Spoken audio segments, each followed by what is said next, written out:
I'm going to start this video by playing this clip. And in it, you'll see how the girl tries to explain why she gave one particular man a 9, then only to realise 5 seconds later, she also rated another man a 1 who had the exact same feature as the guy she rated a 9. Just one more thing. Do you want to reevaluate Patrick? No. You want to keep him? You seriously think he's a 9? He is a 9 in your opinion? In my opinion, he is a 9. Like, I can't retract that now. Fair enough. I feel like I got a good spread. Yeah. I was only asking that because, he might get upset. He'd be like, oh, that doesn't count though. No. Yeah. Solid smile. He's the only one that's shown teeth out of all them lot. And that's a big indicator. Apart from him. That's hilarious. He's the only one that showed teeth, Yeah, and then the guy at the bottom that you rated a 1 is showing teeth. Brilliant. Yeah. No. Wow. I stand by that. You stand by it? Yeah. Okay, lovely. So, this is quite a funny clip. For those who don't know, this was taken from the aftermath of one of my uni girls' face rating videos. And as me and my friend finished recording some of the early ones, we realised the conversations that followed were actually quite eye-opening, and it might be worth recording these to see if anything interesting crops up. And as you saw by the clip, it is very eye-opening indeed. If you analyse her body language, you can see the way she tries to hide her mistake. She's putting her hands over, trying to make a joke out of it because she realised she said something flat out wrong. Women will often do this. They'll try to justify why they feel the way they do about a particular guy, and will also be very confident in their assumptions. But it's only once you point out that their assumptions are so far removed from reality, it becomes laughable. That's the irony. Only when such a glaring counterexample is presented, it makes the women aware of their own obliviousness. Now, a large part of the reason for this is because of the halo effect, which will be the focus of this video. And it states the tendency of people to rate attractive individuals more favourably for their personality traits or characteristics.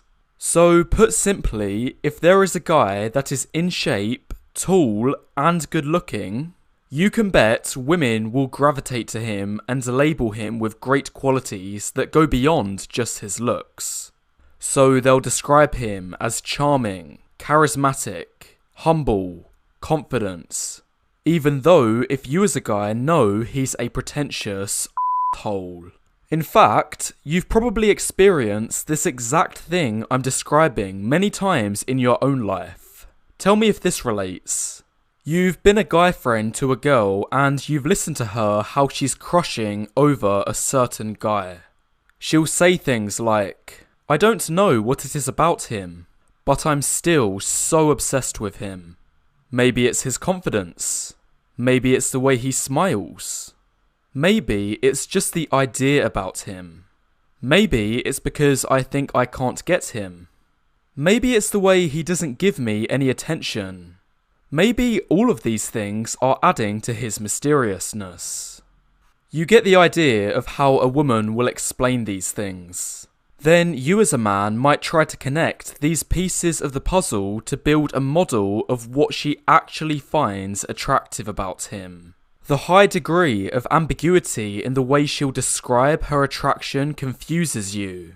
But you might see it as the information you'll need, because if you can translate what she's saying in a way you'll understand, then you'll be able to mould yourself to emulate the same qualities, with a chance at last of being able to win her over.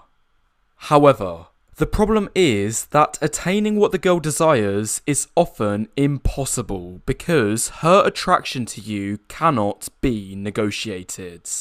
In short, it always comes back to the halo effect. I could bet any money the guy she's obsessing over was tall, had good facial structure, and was in good shape. So you never really had a chance of copying this guy in the first place. And all the other qualities she talked about him were imagined later.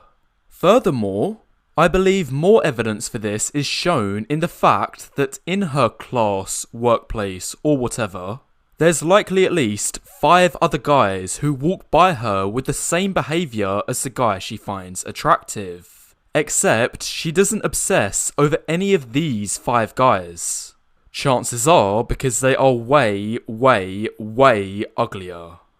This is why you might have seen people in my comment section making jokes about having faceanality or heightfidence, poking fun how women try to gaslight men that they've rejected or friend-zoned, saying it's just your personality, or I want a man who is confident.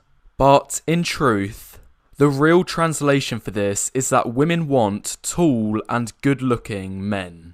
They don't understand they are being blinded by the halo effect.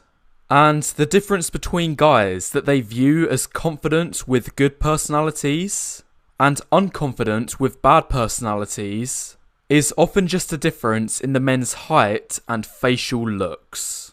Adding more to this, if there is say a short, unattractive guy who is actually confident with a good personality, and a tall, attractive guy who's unconfident with a bad personality, then women will label the unattractive guy's confidence as arrogance, and his personality as friend-worthy but not date-worthy.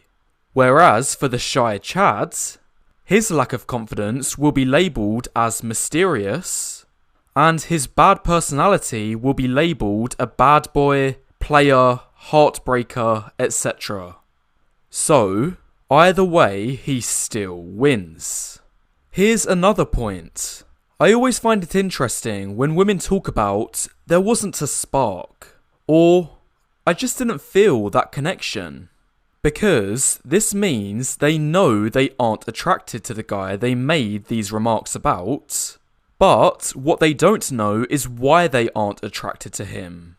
You never hear men saying these phrases. This shows a lot of women aren't even aware of what they do and do not find attractive. And for us men, this can be confusing because most guys have a very grounded in reality view of what they do and do not find attractive.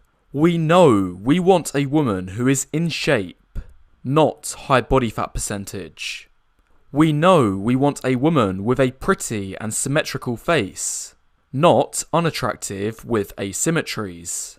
We know we want a woman with long, healthy looking hair in the colour of our preference, not short, unkempt and different to our preference. All of these things come obvious to us, but it seems for women, they either have no clue why they find guys attractive the way they do, such as the woman from the clip at the beginning, or they are deliberately trying to deceive men for a reason that could come as an advantage to them. But what could be the advantages they gain from this? Well, it could just be to save a man's feelings and not tell him of his poor looks. Or it could be to lead a man on and keep him around for what I like to call a jester maxer. And this leads into the next point I want to discuss. Because this effect brought upon less desirable men is quite profound. When a woman deceives you with some BS reason for why she doesn't find you attractive, she has everything to gain while you have everything to lose. When she rejects you and says it's your lack of personality and confidence, chances are she's already feeling pretty good about herself having had you chase her around all that time. You've made her feel validated. But more importantly, if you continue to pursue her believing you can fix yourself improving your personality and confidence, then not only will it not make a difference, but you'll end up settling for the friend zone and remain in her orbit for even more time, which gives her more attention and more validation. Exactly what she wants. And I know it is a complete waste of time, because as you try to fix yourself and copy the personality and confidence of Chads, It will never make a difference for how she feels about you, because the real factors you actually need to copy to make a difference are uncopyable. Even ask yourself, when has any guy ever had a girl friend zone him and he's later been accepted because of improvements he's made to his personality? The answer is never. And even if the answer isn't never, and it's happened 1 out of 1 million times, if you think this is a good justification to continue jester maxing for the girl that's already said no, then you're banking on a lottery ticket. And in reality, what will actually happen in the other 999,999 times is when you come back thinking you've made all the changes she desires, she still rejects you, and then her excuse becomes something else. It ends up circular, and that's why I recommend to all guys that as soon as a woman rejects you, cut her off. Don't waste your time. You've already wasted enough. Don't even ask for a reason for why she's rejected you, because she'll end up telling you some lie anyways. All reasons are the same because they all translate to, you aren't enough like Chad. Just accept that when it came to this particular girl, you didn't have the looks, height, or physique to impress her enough. Any men who continue jester maxing thinking it will win her over are either naive, have an ego which makes them think they can't be rejected by a girl, or both. And whatever it is, you might as well drop it. It is only one girl. And this will actually be beneficial for you in the long run once you accept and learn this lesson, because it will allow you to focus on looks maxing, improving your face to some degree and especially your physique, which is in your control, and approach more women, which will grant more opportunities for them to find you attractive. Because although I believe looks are mostly objective, approximately 80 to 90%, there's still an element of subjectivity which contributes the last 10 to 20%. So even if you're only an average or slightly above average guy, the more women you interact with, the higher chance one of them will actually desire you. Way better than wasting your time trying to jester max. So guys, the message of this video is never let anyone try to tell you the importance of looks isn't real. In reality, face and height are by far the most important factors when it comes to women's preferences in men. All deviations to this are lies and you should not believe them. Anyway, that's all the content for today, and if you've enjoyed this video, make sure you press the like button and leave any thoughts in the comments below on your way out, as it all helps the YouTube algorithm.